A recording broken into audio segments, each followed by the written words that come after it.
ubwanje ndarikunda cyane, riranyubaka. Kandi ikindi nemezwa nuko ishengero rikeneye kuba iryubakiye ku butumwa bwiza. Haleluya. Ko nimba ishengero ritubakiye ku butumwa bwiza, nimba abera abizera batubakiye ku butumwa bwiza, ntibazoro mu guhimbaza ko. Haleluya. Ugutazira kwabo nikuzoba kuri fonde. Yesu ashimwe. Intare zabo nizizoba ari iz'ukuri, ibikorwa bakorera Imana nibizoba ari byo. Haleluya. Rero tugomba kuba umuryango wubakiwe ku butumwa bwiza. Haleluya. L'église ou une communauté bâtie sur la bonne nouvelle. Yesu ashimwe. No urufatiro n'ubutumwa bwiza. Amen. Cyo gituma icigwa cy'uyu munsi baraza kutwereka, numvise kiza kuvuga ku bushobozi bw'ubutumwa bwiza. Haleluya. La puissance de l'évangile. Yesu ashimwe. Rero naratangura ndumva nohera ku kibazo aho umwe wese yiyumvira akibaza ati mbega nubuhe butumwa numvise. Amen. Haleluya. Nubuhe butumwa numvise. Nubuhe butumwa wumvise. Igihe wakizwa ni gute bagushize ubutumwa bwiza imbere. Amen. Uwambariza mugenzi wawe ati nubuhe butumwa wumvise. Butumwa bagushize imbere bwatumye uyu munsi uvuga ati ndi umwana w'Imana, ndizera Kristo Yesu nk'umwami n'umukiza. Haleluya. Amajambo tuza kwisunga ni mu Baroma igice cya mbere ku murongo wa mbere gushika ku murongo wa 5, turaza gusubira ku murongo wa 16 n'umurongo wa 17. Urasoma Bibiliya? Udasoma Bibiliya tuzi ikiganza kugira ngo tumufashe. Abantu badasoma Bibiliya ni benshi, ariko bafashanye nabo begeranye. Sivyo? Musangire. Turabe rero mu Baroma igice cya mbere, duhere ku murongo wa mbere gushika ku murongo wa 5.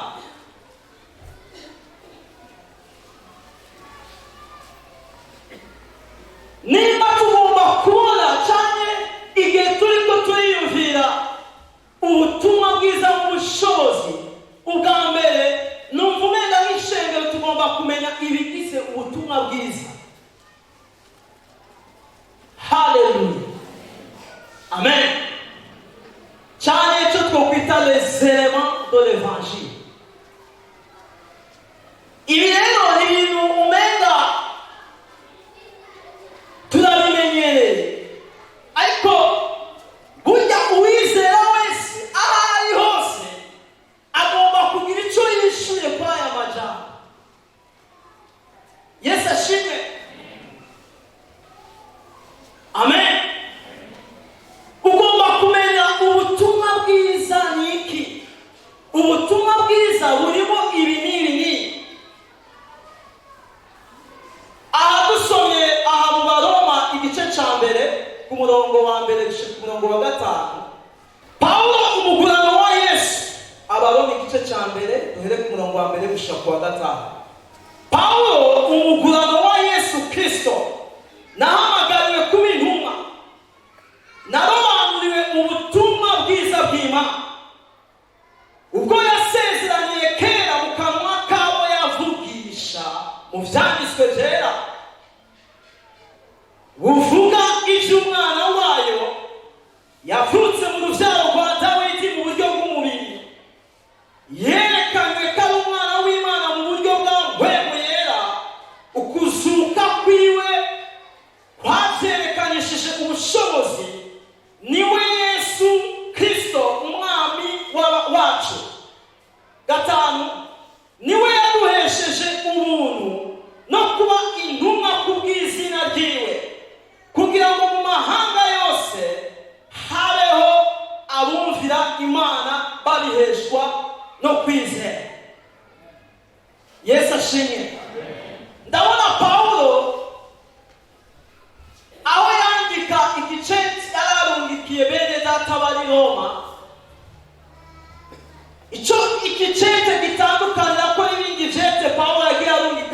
no hino nuko ivyete vya mbere byari ivyete vyisunga amajambo Pawulo yagiye ababwira, inyigisho yabahaye cyane, ubutumwa bwiza yabahaye cyane mu kubakomeza mu bihe bigoye baba bariko baracamo.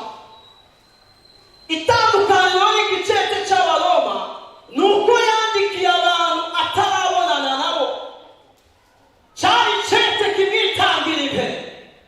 Haleluya! Rero cyari icete muri make gitanga impfunyapfunyo y'ubutumwa atanga hirya no hino. Icyo gituma yatanguye kubabwira mu ncamake ubutumwa yajejwe icyo buvuga, avuga ati ubutumwa si migani, si habaye, ubutumwa si impanuro, si ivyifuzo, ariko ikintu ca mbere aravuga ati ubutumwa bwaravugishijwe kera. Haleluya! Atangura kwerekana icyo ari cyo ubutumwa mu majambo avunaguye. Yesu ashimwe. Iki kintu rero tucandike, ubutumwa tuvuga ni ubutumwa buva mu mugambi w'Imana. Haleluya! Ubu rero niko buvugwa mw'iki gihe gusa, ako n'igihe Yesu atari bwabeho abahanuzi bari baravuze kuri Kristo. Haleluya! Cyo gituma Pawulo agira ati sindi caduka, ariko ubutumwa mvuga bwari bwaravugishijwe. Haleluya! Akaniko karongo ka mbere. Aya majambo dukuvuga ngo Pawulo agerageza gutanga impfunyapfunyo y'ubutumwa bwiza yisunze ubutumwa wa Petero bavuze. Nitwara umwanya wo kubyinjiramo kugira ngo turabe ibigize ubutumwa bwiza cyane, l'essentiel de l'évangile. Ariko abagomba kubyinjiramo cyane nko kwandika ibyakozwe n'intumwa kabiri, mukaraba ubutumwa Petero yavuze igihe mpwemu yera yamanuka, n'ibyakozwe n'intumwa gatatu igihe ku ishengero hagurukije ikimuga bije mu ishengero. Pawulo yaravuze ubutumwa bwiza bwati ntimuturabe, uyu yizeye Kristo Yesu. Haleluya! Utambutse turabona Petero mu gice cya 10 mu byakozwe n'intumwa kwa Korneliyo, naho nyine yaravuze ubutumwa bwiza.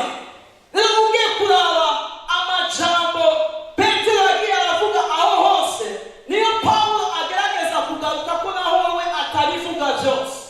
Ariko kimwe tugomba guhuriza ko igihe tuvuga ubutumwa bwiza, hari igihe kenshi batubwira ati ibyo uvuga ni biki, umenye ko atari ibyawe uvuga, ariko ni ubutumwa bwavugishijwe utaraba. Haleluya! Yari yarabuteguye kera.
kuzuka, araguhamagara kumwizera kugira ngo uharigwe ibyaha.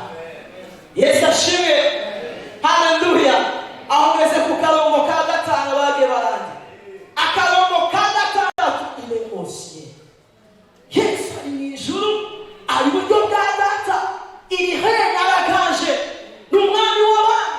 Cyo gituma tumwatura n'umwami n'umukiza w'ubuzima bwacu. Yicaye iburyo bwa data, ari mu ruhande rw'ukukaza. Haleluya. Rero umwatura n'umwami wawe n'umukiza wawe, niko waturavyo. Haleluya. Agakirekirwi ariko twohereza ko azogaruka, azoza. Haleluya. N'umucamanza w'abariho n'abapfuye, semino jiji azogaruka. Yesu ashimwe. Nari nababwiye babinyandikire kugira ngo okay, n'umucamanza. Rero ibi mwene data uri ngaha, ibi ugomba kubimenya.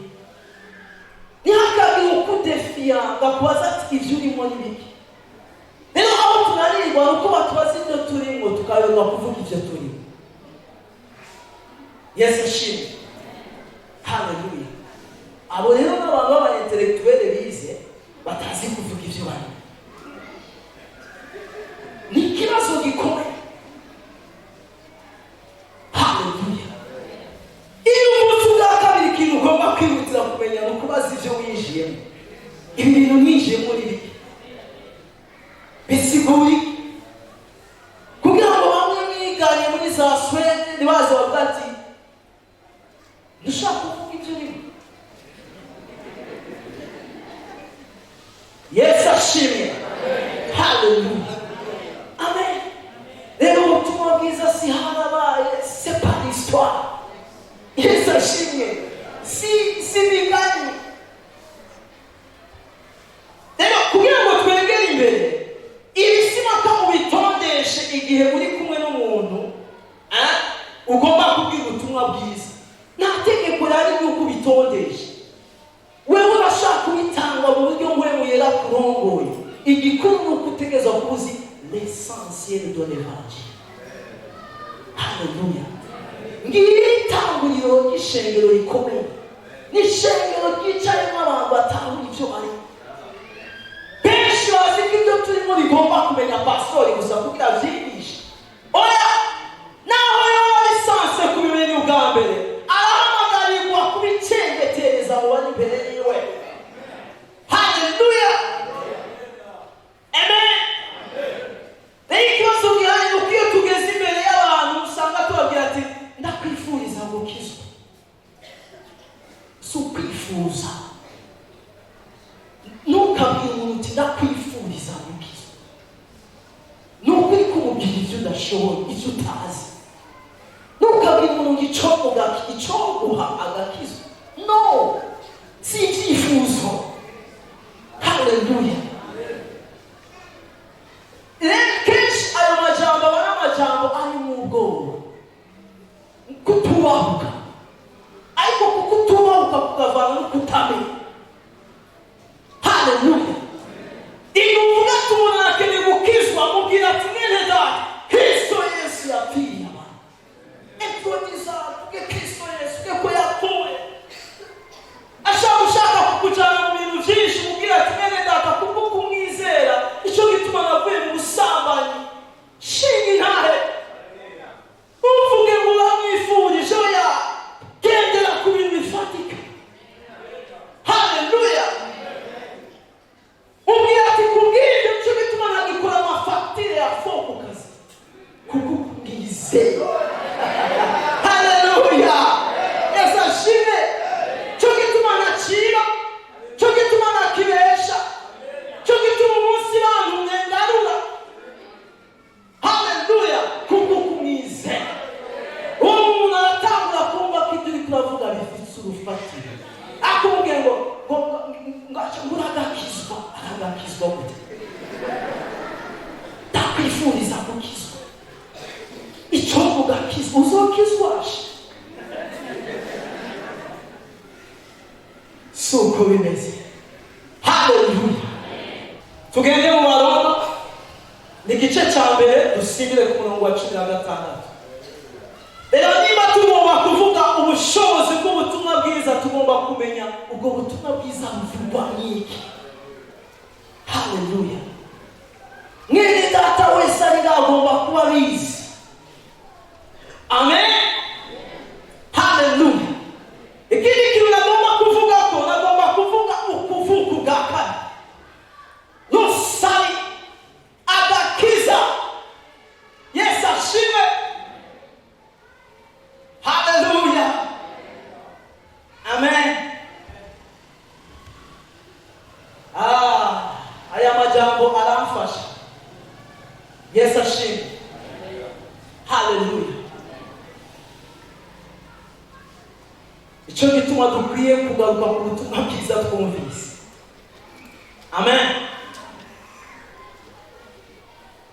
Abaroma igice cya mbere ni hajya nyine twari turi umurongo wa 16. Ngo kuko ubutumwa bwiza butantera isoni, ari ubushobozi bw'Imana buzanira uwizera wese agakiza, uhereye ku muyuda ukageza kuri nde, ku mugiriki. Haleluya. Yesu ashimwe. Amen. Ngo ubutumwa bwiza ni bugiriki, ni buntera isoni. Reka dusome hejuru gato ku murongo wa 14. Abaroma igice cya murongo wa 14 n'uwa 15, hano duce twinjira mu murongo wa 15.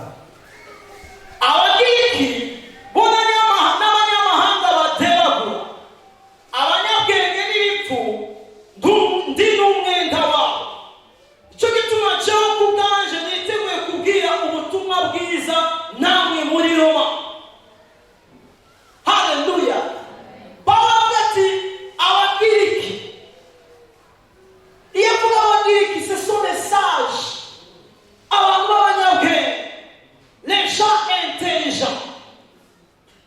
Abagiriki. Haleluya.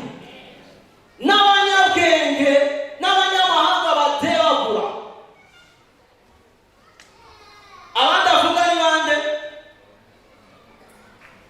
Abatera ibipfu. Avuga ati abagiriki n'abanyamahanga bateragura, abanyabwenge n'ibipfu. Gato kugira ngo twinjire mu wa 16, Pawulo yandika twumvise yuko yari kare arentroduza cyane agerageza kuvuga message cyane ubutumwa bwiwe mu ncamake. Yandikira ishengero nuko iki gisagara cy'Roma cyari n'ishengero. Rero iri shengero hamwe ryari yigize n'abajuif, abaheburayo n'abagiriki, byinshi bamaze kwizera Kristo Yesu umwami n'umukiza. Ariko hariho n'undi muce wa kabiri w'abayuda n'abagiriki aribo banyamahanga, abo nabo ntibari bwizere. Kubera iki batari bwizere? Igituma batari bwizere nuko bari bafise guhinyura uyu mukiza y'abantu. Yesu ashimwe. Cyo gituma ku murongo wa 16 Pawulo avuga ati kuko ubutumwa bwiza butantera isoni. Haleluya. Babo ku bagiriki no kwa bajuif cyane aba baheburayo batari bwizere, kuvuga umukiza y'abambwe cyari gitera soni. Yesu ashimwe. Cyari gitera soni.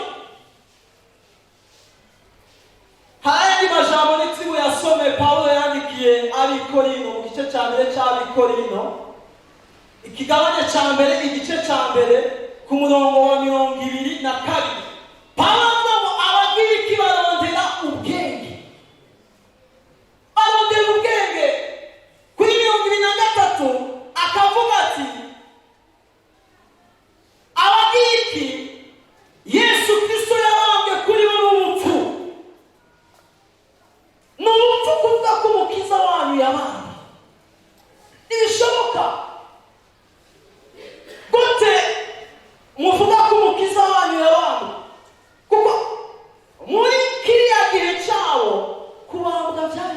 ibiterasoni, habambwa abasuma, habambwa abantu bamenya amazu, habambwa abicaye. Ngo kubambwa kuri Kristo Yesu yari imiliyaso, kwari gucishwa bugufi, kwari gusuzugurwa. Niyo mpamvu ati ubutumwa bwiza ntibuntera isoni. Haleluya. Kuri mwebwe abagiriki n'umufu, kuri mwebwe abaheburayo mutizera, nikigwisha nigitsitaza, ariko kuri jewe ntibuntera isoni. Kubera iki Pawulo avuga ko butamutera isoni? Nuko yari yaratahuye icyari cy'ubutumwa bwiza. Haleluya. Yari yaratahuye ko ubutumwa bwiza bushoboza. Amen. Aha ni abanyabwenge bahari. Yesu ashimwe. Igihe ishengero rikorana n'abanyabwenge baba bakora. Haleluya. Basuzuma ibyigisho bakavuga ati ibyo bintu n'ubupfu. Kuko abagiriki ugiye mu mateka yabo ngo n'abantu barondera iby'ubwenge gusa. So à la recherche de la sagesse. Ngo kuri Yesu Kristo yagombye kuza ari umuntu w'ubwenge, ashobora guhagarara n'abantu bari mu nzego, akababaza ingene inzego zitunganijwe n'ibyo hindu. N'ibiki mubona twokosora. Umugabo ashobora kuorganiza mitingi, agapanga ukuntu inzego zohinduka, kandi afise n'amahirwe. Nubira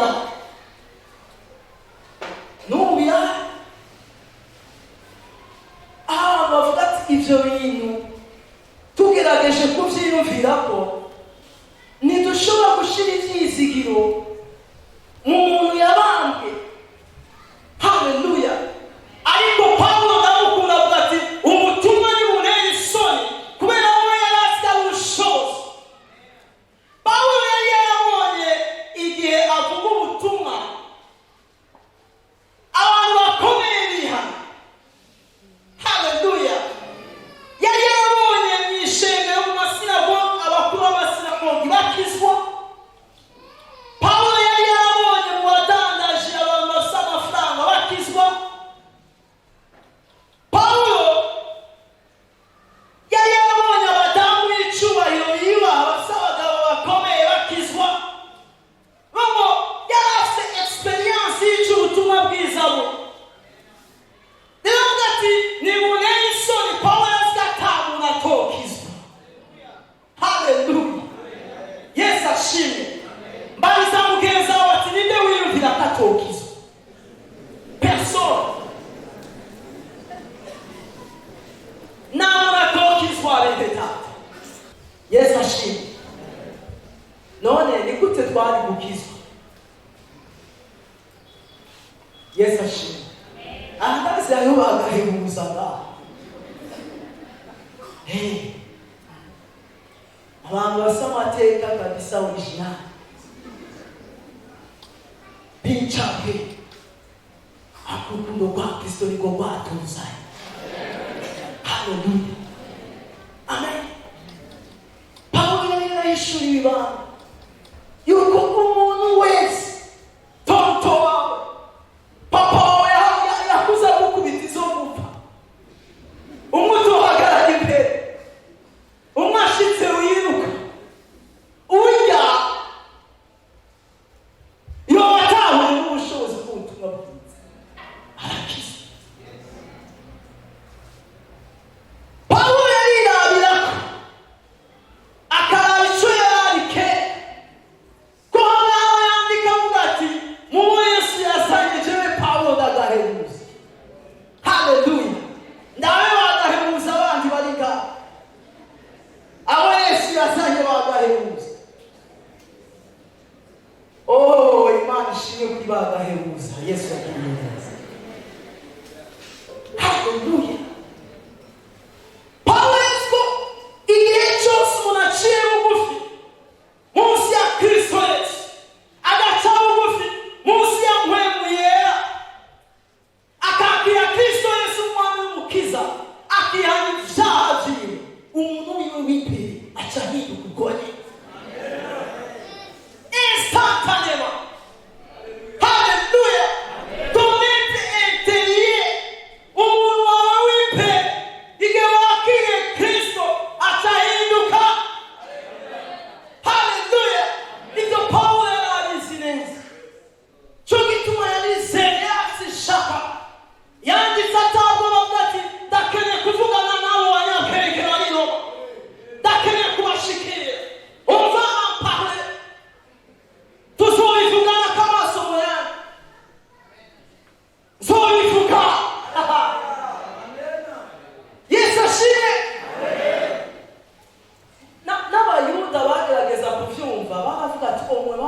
ko tubivana.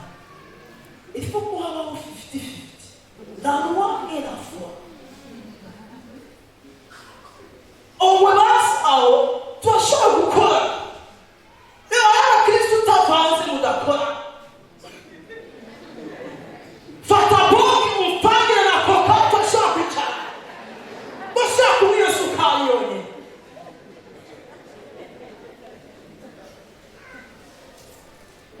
Alo mama yadushingiye nawe muri sere kwa kabiri aravuga ati turakorana n'umumama. Yambara mini isi yose. Iyo tuganira tugira yuko kuva kila kabebe yakuze bamwambika kamini. Rero kuri we ndakikijwe muri aka kamini icyo bahindura ku byagakiza kawe. Ubwo mama akatubwira ati ariko ikibazo mfise nuko mwisheni natakatwara. Turavuga hanze agafise mwishengero nakatwara. Uwo kuri we ni mumvangiri. Muri Kristo Yesu nta mumvangiri. Oya abashwishi babwira Paulo ati Paulo ibyo ukwizera turabyumva. Ako n'amategeko twahawe ntituyatakaza.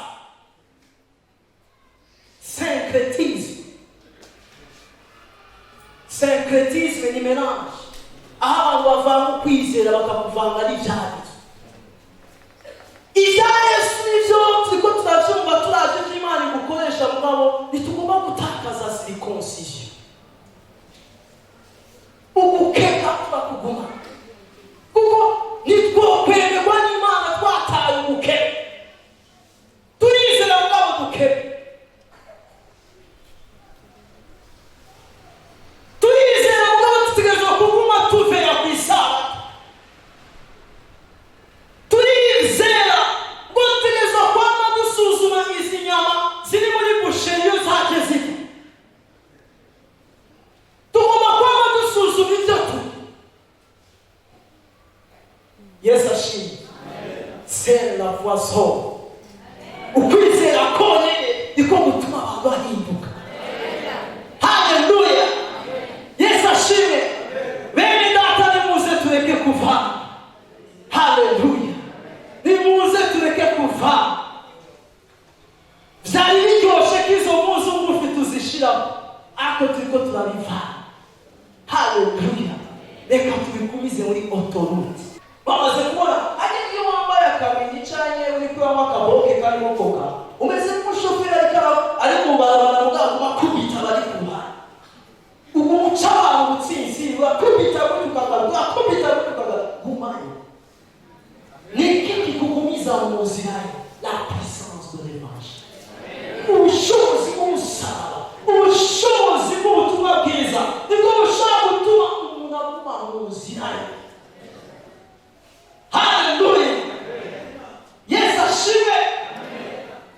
Amen. Tureke kuvanga. Yesu ashimwe. Ndibukaje nawe ubukombe bw'Imana. Batugire mudakijijwe mugabo hageze gucaba umufiyansi lakini umuntu ari sexy. Imana nizontore. Nijewe ukwitore. Dakere.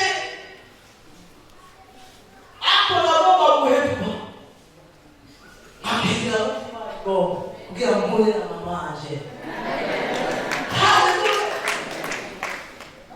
Nani jikumunga wa kufanga ili kugoroka nalivanga nijambo. Kuliko ukugoroka n'ubuhumana bihuye. Reka kuvanga. Ndakwifundisha kuvanga uyu munsi. Sisi turi kuravanga. Akimana yambwiye reka kuvanga. Haleluya. Reka kuvanga.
uzoza nahageze banzuze uciye bugufi munsi ya Kristo wihana ibyaha byawe wakire Kristo chupi yote ya hela mzima yako.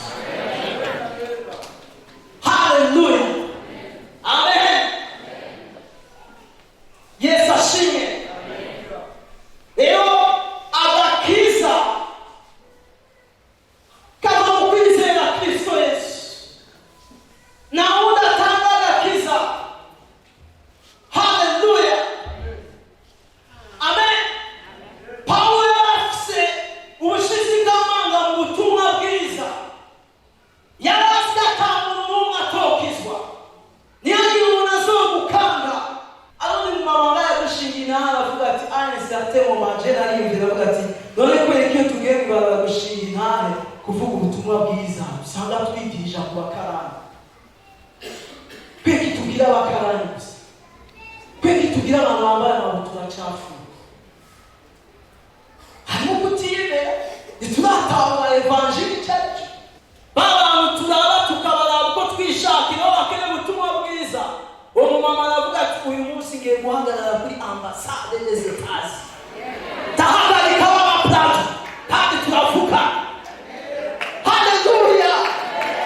Paulo ati ndagomba gushika i Roma, ndagomba kuganira n'abanyakenya, ndagomba kuvugana n'abagiriki. Haleluya. Ndagomba kuzana ubutumwa bwiza. Haleluya. Oh, ifoko tuganiriza iby'ubutumwa bahambaye n'aboroshe. Haleluya. Ego y'umupfasoni wakereye mugabo kubabwira. Mubwire. Haleluya. Mubwire. Mubwire icyatumye uva mu busambanyi. Mubwire. Haleluya. Amen. Yesu ashimwe. Twiteguye kubwira abahambaye n'aboroshe. Pawulo yabwira abami, yabwira ibyegera by'abami, yavugira mu masinagoga ahantu hari abantu bateye ubwoba. Ariko uyu munsi twe tugenda twunamye umuntu kuyumvira ko ukayoberwa ko wamubwiye ibya Kristo cyangwa utamubwiye ibya Kristo, nawe ukaguma muri confusion. Abandi nabo iyo baje mu mashengero burya baza binyegeje ntimubabone duhuriraho. Jenda jibuka nja ku ishengero abajene bamaze ati piyo ugiye ngiye hepfo gato kubera ikintu ndifumbereje kakwifumbereza bene data agakiza n'urwego kiya mugeza batagakiza n'urwego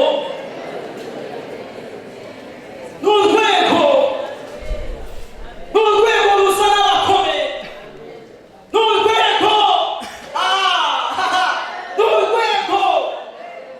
Petero arabwira ishengero ry'abantu. Ni Petero yajyanye. Petero wa mbere igice cya mbere umurongo reka tuhasome. Agakiza n'urwego. Ntukisuzuguye. Niba umanutse ujya ku ishengero ntibyakunda Bibiliya yawe uyishyire ku mutwe. Niba bakubwira ati agakiza n'urwego. Haleluya. N'urwego. Petero wa mbere igice cya mbere umurongo wa 14 verse 4. Mumere nk'abana bagamburuka nimwishushanye no kwifuza kwanyu kwa kera ko mu gihe cyo kutamenya kwanyu, ariko nk'uko yabahamagariye namwe abari ko mubabera mu ngeso zanyu. Haleluya. Ayindi verse Petero ahavuga ati mu mahanga mugenda mugenda. Haleluya. Kuko iyo baraje ngo bakabona ukuntu mutifatanya nabo ngo barabaremantariza. Haleluya. Bakabita inkozi zibi. Yesu ashimwe. Haleluya. Jewe hamwe ndiyumvira igituma umukristo ahari atemerwa. Sisi ko murabibona. Burya umukristo ahantu aherereye kugira ngo yemerwe bifata umwanya. Sinzi sivyo murabira birafata umwanya kubera iyo bakuraje babona utifatanya nabo. Yesu ashimwe. Urumva ikibazo hari abifatanya nabo ariko duhagarare mu batifatanya nabo. Hallelujah. Baca mu bibanza by'ibitera soni bakabona basigaye. Bagera mu nyambaro zidahesha Imana icyubahiro bakabona basigaye. Bagera mu bubeshi bakabona basigaye. Bagera mu bantu bakora bakabona basigaye. Baca bagushira sous surveillance. Ujya turi sous surveillance. Bariko bana turi sous surveillance. Bariye gato gukora akantu gato babaca bavuga ati yagwanishije. Ari contre la politique. Oh. Barahiza aho bamuca kwera abantu kudafatanya na. Hallelujah. Rero akagakiza twahawe bene data ni ibintu bikomeye cyane rwose. Hallelujah. Amen. Ntukiyegeze umenye ngo Pawulo avuga ati mwabagirikire nashatse kuza kenshi bira ako tomu utanizoza. Mbega yaragiye ahubwo bavuga ko ari yo bayangapfiye ariko yapfuye yabonanye n'ababwira. Bonana n'ababwira vugana n'abanyabwenge. Uyu mwene data hagara kuri ambasade Imana imuheza ati ahagarika b'amamodoka kavuga ati twovugana yego twovugana mugabo turihuta toya ndagerageza nyarutse tija ndamubaza ati none barakijijwe ati itumbi byari karambaza barakiriye Kristo Yesu umwami n'umukiza. Hallelujah. Shikira abagiriki. Hallelujah. Shikira abanyabwenge. Hallelujah. Shikira abandi bagukanga bamwe bagutera ubwoba. Amen. Dusubire mu Baroma. Hallelujah. Ariko tubeshe Pawulo yarishimira ubutumwa bwiza ko yarazi icarico. Yarazi ko mwenderere gusa umwumvirije. Kwa kumwumviriza. Mukubishora bamukubita akiruka. Ngaho ikosa kwa kumwumvira. Bacufata. Higa kanyo nibakumviriza zora bikoreka. Uzora bikoreka. Dakunda Pawulo yari karavuga mu byakozwe n'intumwa cya 16 umurongo wa 14 na 15 avuga ati twarahageze umudamu yitwa Lidiya yari umudandaza w'impuzu z'imyamaraba. Hallelujah. Yumviriza ibyo tuvuga umwami Imana amwugurura umutima yubaha Imana. Hallelujah. Arabatizwa nabo mu nzu yiwe. Hallelujah. Uyu mudamu akomeye yatangaza impuzu z'inyambaraba ariko ikosa yakoze ariko mu buryo bwiza bari kumwumviriza. Yesu ashimwe. Higa kandi kuko bakumviriza gusa. Babwira ati Kristo yarapfuye. Uyu munsi ni muzima. Uyu rigenda mwizera ibintu byarahindutse. Akubaza ati none ibintu byahindutse n'ibiki? Yesu wangu Yesu amacakubiri Yesu ishari Yesu inzigo. Akubwe ku mutima yikubite hasi yacu. Yesu ashimwe. Hallelujah. Amen. Amen. Rero tugomba kuvuga ubushobozi bw'ubutumwa bwiza. Ubwa mbere tugomba kumenya n'ibikiri mu butumwa bwiza. Ubwa kabiri tugomba kumenya ibyagakiza mbega bifunctiona gute.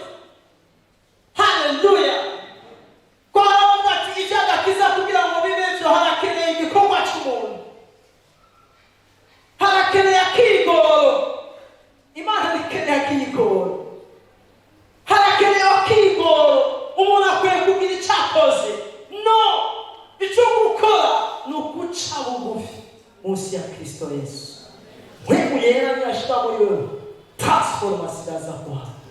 Amen. Twagomba duhereze ku murongo wa 17 ubwa ngo duce dusenga. Abaroma umurongo wa mbere duhereze ku murongo igice cya mbere umurongo wa 17.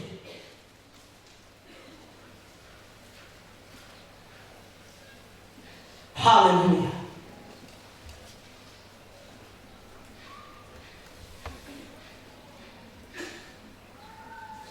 Kuko muri bwo ari ukugoroka kuva ku Mana guhishurwa, guheshwa no kwizera, kukagwiza ukwizera, nk'uko byanditswe mu mugororotsi azobeshwaho no kwizera. Hallelujah. Amen. Ngo muri bwo muri ukugoroka kuva ku Mana guhishurwa, guheshwa no kwizera, kukagwiza ukwizera, nk'uko byanditswe mu mugororotsi azobeshwaho no kwizera. Ikintu ushaka ko dukura muri uyu murongo nuko iyo umuntu akijijwe apeno sana, umuntu akeneye gutahura ubutumwa bwiza.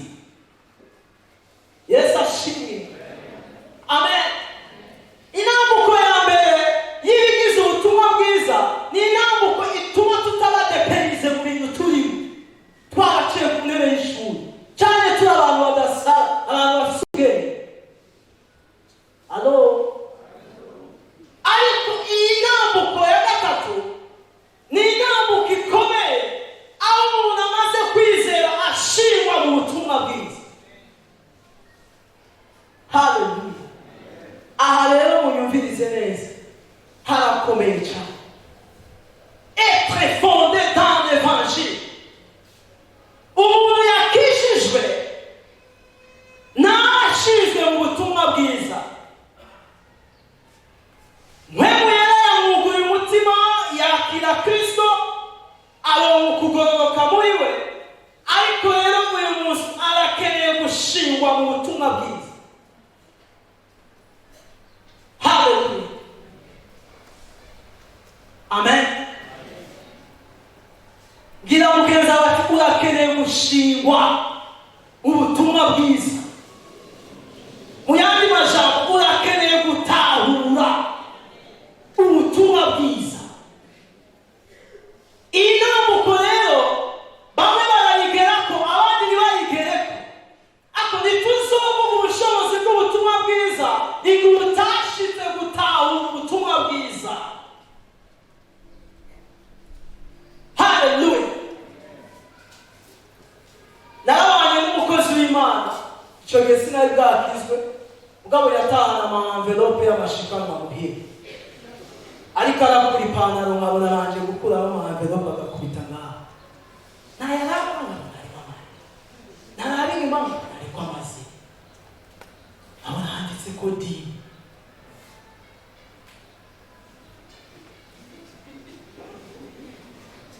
Hari ibibazo byinshi mu ishengero. Yesu ashimwe. Ariko iby'Imana ibibarinde. Amen. Ariko turakeneye gushingwa mu butumwa bwiza. Hallelujah. Amen. Abakozi b'Imana, uyu munsi mwumva hirya no hino, bamwe bana batsita kuko bari abarongozi babo. Hallelujah. Kuko tugera ahantu twibwira ati mbega arakijijwe cyane nakijijwe. Ibyo nibyo twamama. Oya bana noba namucira urubanza. Nibyo arakijijwe. Mugabo ntiyigeze ashingwa mu butumwa bwiza. Aha rero harakomeye. Hallelujah. Amen.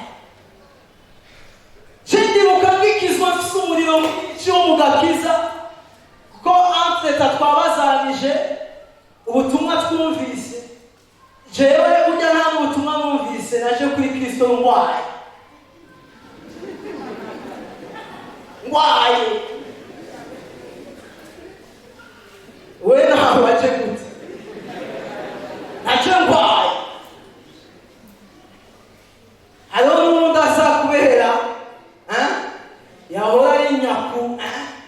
mugabo agasanga ni hari akavuga ati kangende hari ajemwa rero Imana ishimwe nawe naje ngwaye yuko mu muntu bwayo yansa. Haleluya. Ikanshikana kumenya ubutumwa bwiza icyo ari cyo, ikamba no gushingwa muri bo. Haleluya. Kuko la plupart d'entre nous muko anakrea bivuze byandi twarose integralité y'ubutumwa bwiza. Ako Imana kukaba mutunzi w'ikigongo yagira tuzana bukewe. Yes, ashimwe. No, sikuvuga ko iyo utahawe ubutumwa bwiza ukwiriye udakizwa. Kubera nyine ubugwaye kabandana uca mwishengero kubera urwaye ubutumwa buguma buvugwa. Kandi uko buvugwa ni kugenda ugira gute. Madamu yamubwira ati wowe ukunda kubona Imana yakuzanishije akanyondo gakomeye. Kuko iyo ndamugoye aravuga ati piyo we no kuhamagawe n'Imana ikomeye nayo ndiwe ntwari kuza tinukuragira kumenutu Imana yaratuzanye ibintu. Yes, ashimwe. Hallelujah. Amen.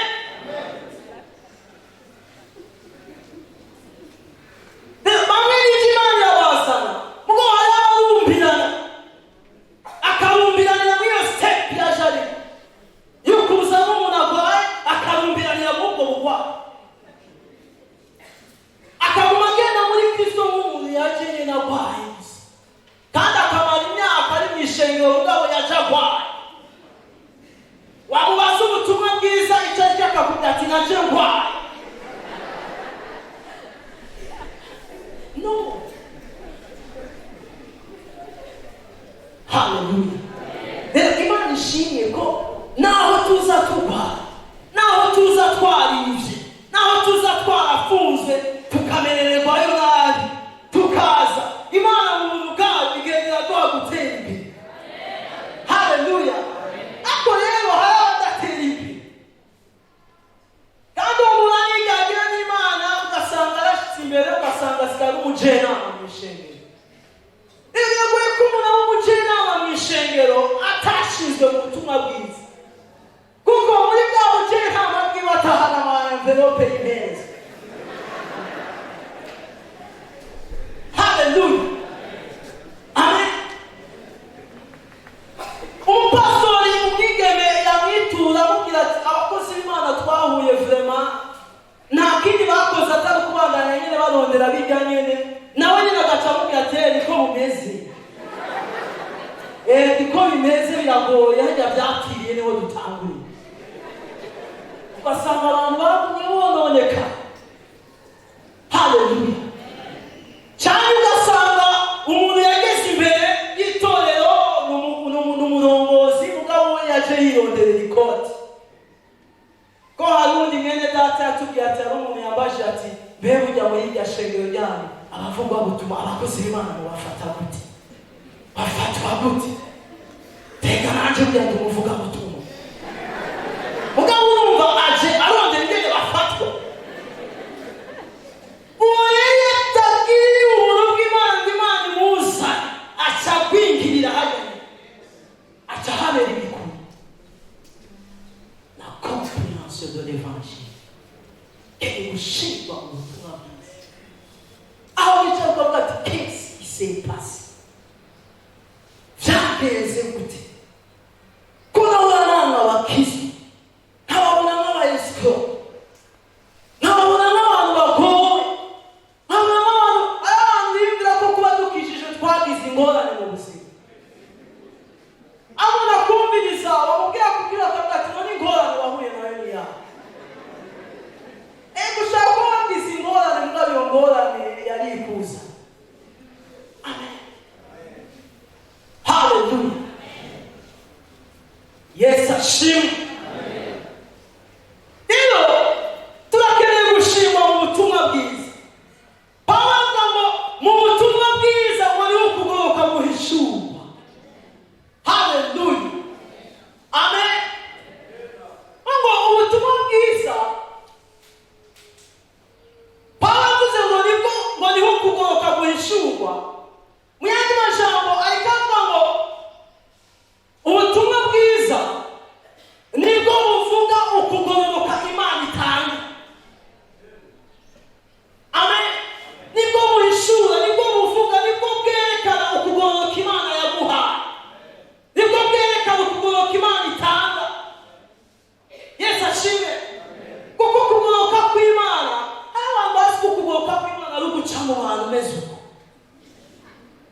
Bugarama niho hakaye.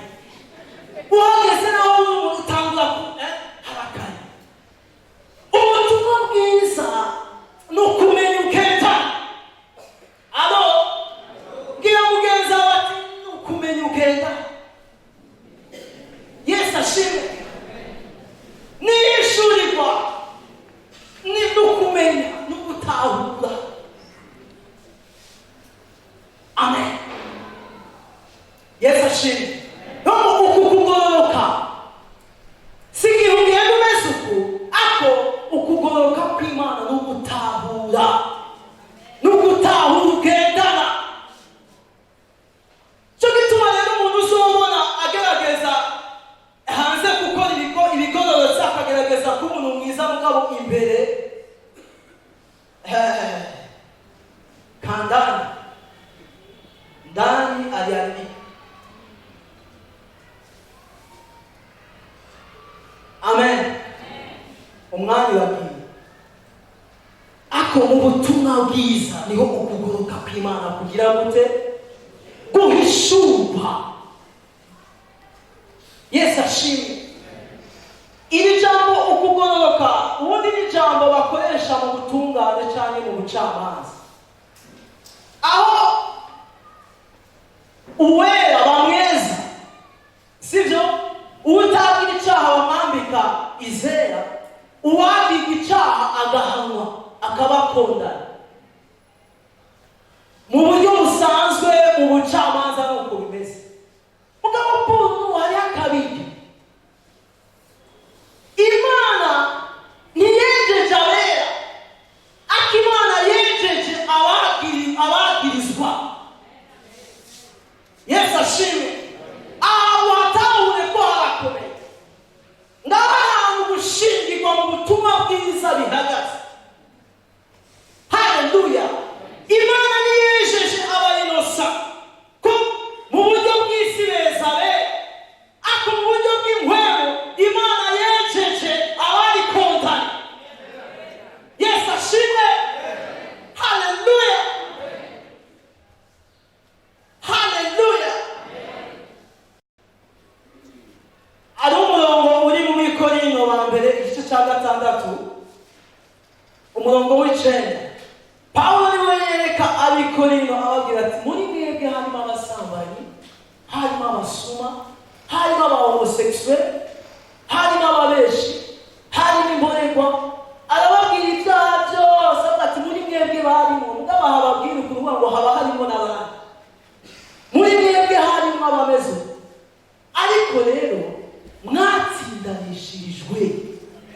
Haleluya. Na Kristo. Yesu ashimwe. Rero uku kugoroka Pawulo bwaguhishurwa mu butumwa bwiza. Nayo Imana ikuvuga ko uwera malgré ubusambanyi wagendeye. Mu yandi majambo, nimba bimwe mu ukugoroka guhishurwa mu butumwa bwiza, n'ubwo ubutumwa bwiza nibwo bukubwira kutakira ubusambanyi. Haleluya. Aho harakomeye, haranatugora kumva. Ubutumwa bwiza nibwo bukubwira kutakira imborerwa. Ubutumwa bwiza nibwo bukudekonekta na bya bindi wibuka bikakubabaza. Haleluya. Hari umuntu abaca mu bintu by'ukuri, abantu bakizwa ku bwabo batokubwira ati naraciye mu ngibi. Ubwo Imana imugende akabona akamunyabyaha. Akaba n'abandi bamenye amazu. Akuvuga ati cyane namenye amazu. Uwo muntu akaza muri Kristo Yesu akaba aboshwe n'amazu yamenye.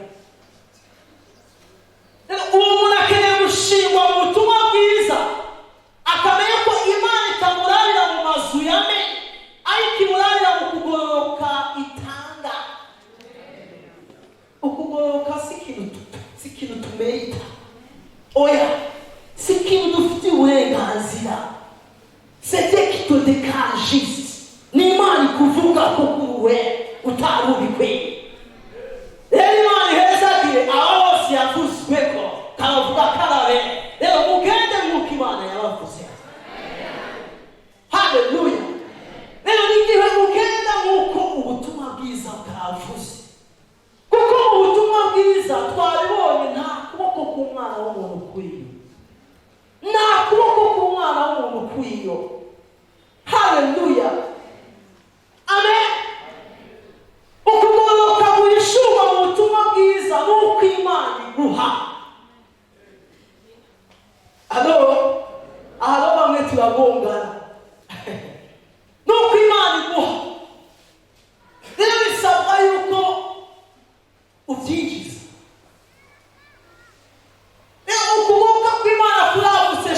yarangiritse mugize byose yarangiritse. Igihe twatakarira muri Kristo Yesu n'ukugoroka kw'Imana kwaje gusanura byose. Haleluya. Abari baratawe ukugoroka kwaje kubasanura, abari bararenganijwe ukugoroka kwaje kubasanura, abari barapfiye mu kaberego ukugoroka kwaje kubasanura. Haleluya. Cyo gituma ubutumwa bwiza ngo ni ukugoroka kw'Imana guhishurwa, ni ukuvuga ngo icyo muri Kristo Yesu uyu munsi ni ubutumwa bwiza bugiye. Amen. Bagera muri Yesaya igice cya 54 umurongo w'indwi, ijambo ry'Imana rikavuga ko nta cyacuye kukurwanya kizogira icyo kimara, ngo n'ururimi rusohoka kukubura uzorutsinda. Nguwo ni wo mugabane w'abantu banje, muri jewe ndabivuze, nuko niko kugoroka kwabo kuva kuri jewe. Haleluya. Mu kugoroka kw'Imana harimo protection ku bugingo bwawe. Haleluya. Protection, ukuzigama, ukugirirwa neza. Tugomba gushingwa mu butumwa bwiza, tugahishura mu kugoroka ugoreba mu butumwa bwiza. Haleluya. Yesu yarenganiwe abarwayi, Yesu yarenganiwe abantu bagiriwe nabi kubw'ingaruka z'icyaha. N'ubu kugoroka kw'Imana kurahishura mu butumwa bwiza. Haleluya. Kugoroka kw'Imana ni position uri uyu munsi muri Kristo Yesu. Kugoroka kw'Imana si icyo ukora ngo Imana ikwemere, ariko kugoroka kw'Imana naho ubutumwa bwiza bukubwira ati ubu rero ko wakijijwe wewe ibintu bisa sawa. Cyo gituma tunati mambo sawa sawa. Yesu akiwa pale mambo yote sawa sawa. Reka dukomere Imana amashyi dusenge.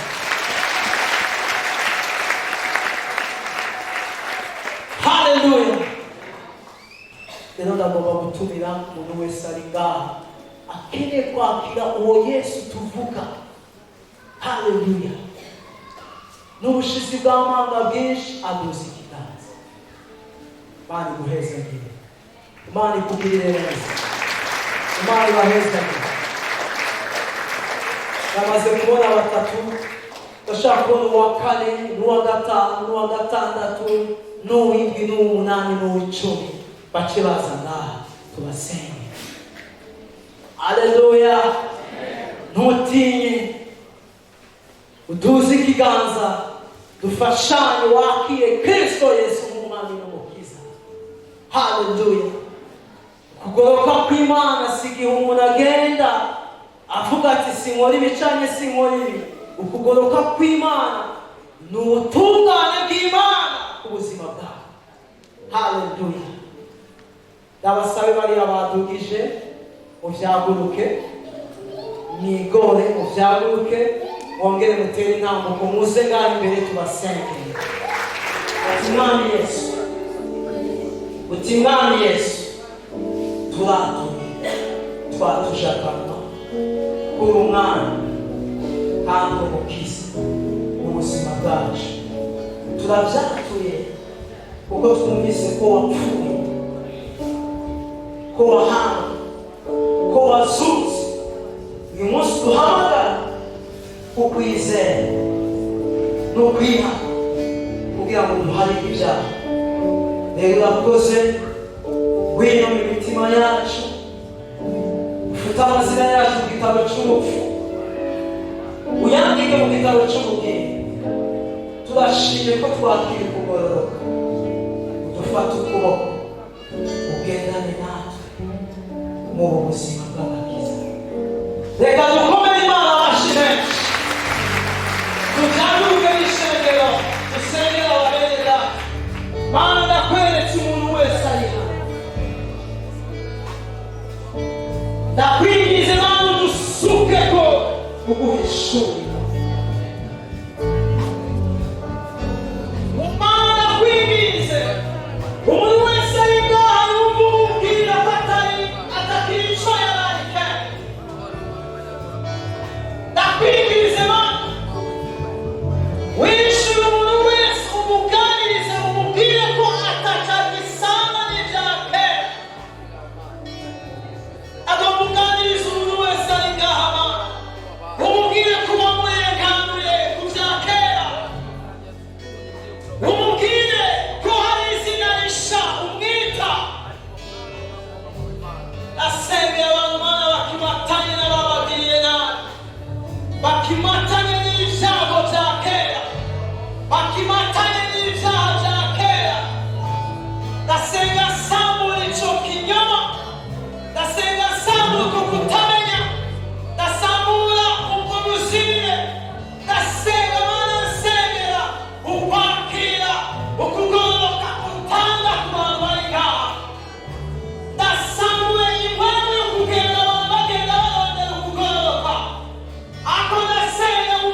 ugende